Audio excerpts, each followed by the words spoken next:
Hi, my name is Amy Jones. I'm one of the editors with the Mixed Media Group at Northlight Books. I am here with Gina Rossi Armfield. We've been in the photo studio all week, videotaping two DVDs and the step-by-step photos for her art journaling book. I have a few questions to ask her about some of the things we've been going over this week. So first of all, why don't you tell me a little bit about your background or education in art, how you got started with it? Well, I've been painting since I was 6 years old. I started by oil painting, and then I painted through high school and then started into photography, which was a great love of mine. And then I went to film school in Los Angeles for a while. And then I was minoring in art, and my art professor said, "You really shouldn't go to film school. You should go to commercial art school and become a commercial art photographer." So I said, okay. And so then I went to the American College for Applied Arts and specialized in photography. And then I was doing painting, and my painting professor said, "You really are a fine artist. You should go to a fine art school and study painting." So eventually that's what I did. I ended at Cal State Northridge's painting program. And I painted very large, very, very large organic abstract art pieces. And then I went back and I was finishing my degree, and I took an art history class, and I was going to teach high school art. And my professor, once again, said, "Gina, don't teach high school art. They will eat you alive. You should be an elementary school teacher." So I went and got my graduate degree in elementary education, and then I taught in the school system there for about 8 years. And my thing was to take art and bring it into the curriculum, and so I actually wrote the art program for the Malibu School District. Wow. So that's sort of my background in a nutshell. Is I have a degree in art and education. Okay. Now I noticed you said that when you started painting when you were 6, you were using oil paintings. Yes. But all of this week you've just been using watercolor. Yes. So why the transition? Well, I started in oils, and I do love them, but first off, I'm a busy mom with 2 kids, and oils take a long time to dry, so forget that, and they're very toxic. So I went to acrylic painting, and my personal work is combining my black and white photography with acrylic painting.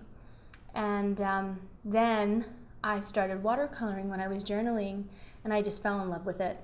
I just really love it. So I still work with acrylics, but I really love the medium of watercolor. Good, good. And during this week I've also noticed that you like to paint birds a lot. Are there any other themes or things that you like to incorporate in your art journals, and why? Well, I have a love of animals, number one, and so that shows up in my work. I have a real love for big birds, especially owls and ravens, and so that shows up in my work a lot.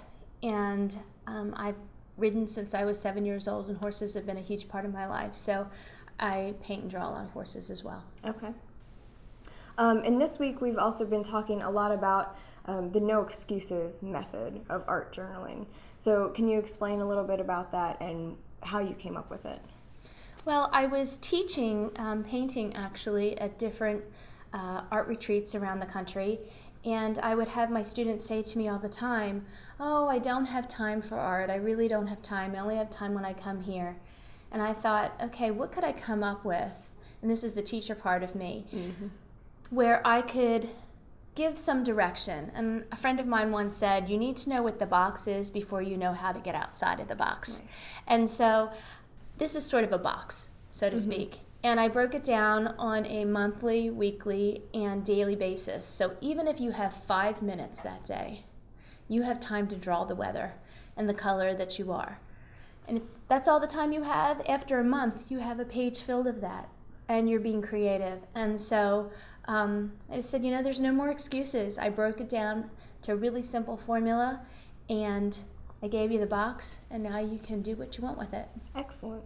And since I know you mostly for your art journaling, is there any other kind of artwork that you like to dabble in? Well, basically, first and foremost, I'm a painter. And I combine my black and white photography in my acrylic paintings, and they're large, and I do a lot of painting of large birds in watercolor, and I like to use poetry in both of my pieces, so I combine words with that. Also, I teach a lot of online classes. Oh, okay. And I have found that that's a great way to reach people. When I did the No More Excuses class, which has been online for several years now, I had people from Denmark, France, South Africa, Australia, England, all over the world. And it's amazing to me because that's one of the great things about teaching is that I'm meeting and reaching out to people that I would never meet in a million years, and to see how they interpret what I have, put together and take it out on their own is so rewarding.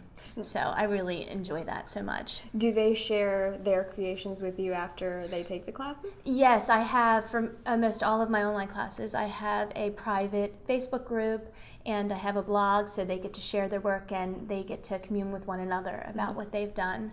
And so I really have built up a large repertoire of online classes now, and people come back time and time again. So it's really rewarding. What's the website where they can find that? www.GinaRossiArmfield.com. And then I also have a blog, which is www.sweetsistergina.typepad.com. Awesome. Well, thank you very much for joining us this week. It's been a real pleasure. Be sure to check out Gina's art journaling book and her 2 art journaling DVDs, soon to be released by Northlight Books.